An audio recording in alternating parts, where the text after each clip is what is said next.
Angela Merkel, the German Chancellor, is now saying that there's no time to waste here. She's calling for urgent regulation of credit default swaps in order to prevent a rerun of the Greek financial crisis. Our Chris Burns is following that story from Brussels. Chris?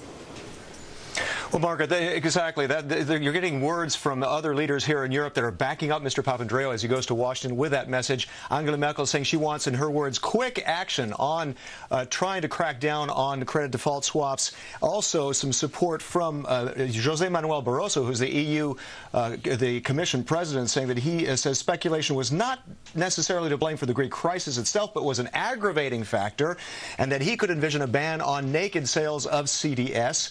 He wants to raise that issue at the G20 in June on the question of a European monetary fund to try to solve future crises like the Greek one. There was this meeting between Merkel and Jean-Claude Juncker in Luxembourg today, and they both support this idea, but they say it's not a Greek solution. It is for future crises. It would provide the tools of imposing fiscal order. Merkel wants a cascade of sanctions against anybody who wants to get money from an EMF, as you may call it. The IMF is supportive of this idea. Let's hear it.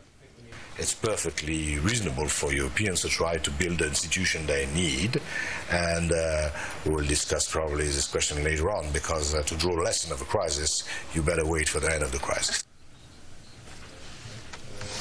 Okay, and that's going to also require some kind of change in the European governing treaty, so it's not going to happen tomorrow.